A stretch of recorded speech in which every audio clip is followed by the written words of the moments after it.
नमस्कार, news flash में आपका स्वागत है। बढ़ते हैं आज की ताज़ा खबरों की ओर। गरियाबंद में संचालित शिवम कॉलेज ऑफ नर्सिंग में तय नियम प्रावधान को ताक में रखकर कॉलेज का संचालन किया जा रहा है। अधिवक्ता कन्हैया मांझी ने आधे अधूरे व्यवस्था पर संचालित कॉलेज की लिखित शिकायत संचालनालय चिकित्सा शिक्षा रायपुर से भी किया गया।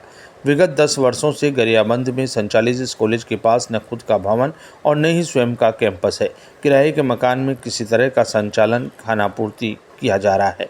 20 नवंबर 2023 को चिकित्सा शिक्षा विभाग की निगरानी समिति ने अपर मुख्य सचिव को पत्र लिख शिवम कॉलेज के निरीक्षण के दरमियान पाई गई खामियों का जिक्र कर मान्यता की निरंतरता पर प्रश्न चिन्ह लगा दिया था।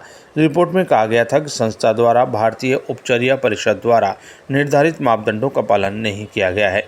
रिपोर्ट ने टीचिंग स्टाफ, लैब, पुस्तकालय, क्लासरूम की कमी का जिक्र किया था, लेकिन शासन ने 1 लाख का जुर्माना लेकर कुछ सामान्य शर्तों के पालन का शपथ पत्र लेकर मान्यता को निरंतर कर दिया।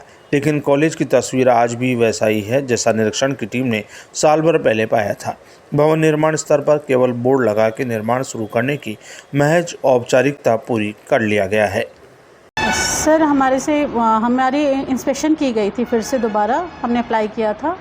उसके बाद उस इंस्पेक्शन के आधार पे उन्होंने फिर सारी क्वेरी अपनी फुलफ़िल करने के बाद हमसे एक एफिडेविट लिया, जिसमें ये हमसे बस सशर्त लिखवाया गया है कि आप साल से 1.5 साल के अंदर अपनी स्वयं की बिल्डिंग बना करके वहाँ कॉलेज को संचालित करना शुरू करें। उस शर्त पे हमें परमिशन मिली है। अभी तक कितनी बार आप लोग एफिडेविट दे चुके हो? ये आगे बिल्डिंग का वर्क ऑर्डर मतलब बनाने की इसी साल दिए हैं सर। आप लोग 10 साल से आप लगभग चला रही हैं, हर साल आप लोग फाइन भरते हैं। सर, वो तो नियम बनी हुई है वहाँ पे, जितने भी छत्तीसगढ़ में चाहे इंडिया में कहीं भी रेंटेड बिल्डिंग है, तो अगर वो रेंटेड बिल्डिंग पे कॉलेज चल रही हैं तो उनको पेनल्टी देनी रहती है और उस पर शर्त लगा के वो लोग फिर उस साल के लिए परमिशन देते हैं। लेकिन उसमें भी है कि आपको लास्ट जो रहती है, जैसे अभी हमें 10 साल पे उन्होंने जो भी कार्रवाई की वैसे ही। क्या हुआ था कॉलेज के साथ? Shivam college of nursing college जो गरियाबंद में संचालित है, उसका शिकायत मैंने संचालनालय में किया है। जो पिछले 10 साल से संचालित है, लेकिन जो वहाँ व्यवस्था होनी चाहिए वो अभी तक उसका व्यवस्था नहीं कर पाया है और किराए के मकान में संचालित है। गरियाबंद के बीचों बीच शहर में संचालित हो रही है, जिससे वहाँ दुर्घटना की आशंका ही बनी हुई है।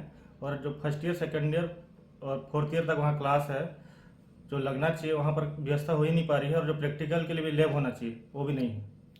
अच्छा, खुद की बिल्डिंग बना रहे हैं बोल के दावा किए हैं लोग? नहीं, मैं वहाँ भी गया था, लेकिन एक बोर्ड बस टंगा हुआ है और बहुत दिन से, साल से टंगा हुआ है, लेकिन वहाँ पर कोई न्यू नहीं खुदाया गया है और न कोई बिल्डिंग नहीं बन रही है वहाँ पर। तो संचालनालय भी अमान्य घोषित किया था इसको? हाँ, संचालनालय ने पिछले 2 नवंबर को एक लेटर निकाला था, जिसमें पुनः फिर से जो रद्द कर दिया था उसको फिर संचालित करने के लिए मापदंड के तहत दिया था। लेकिन अभी तक वैसे कुछ भी नहीं है और मैं आके भी लगाया हूँ वहाँ पर कि अभी तक ऐसा जानकारी दो इसका, जो आपने संचालित किस लिए दिया गया पुनः करके।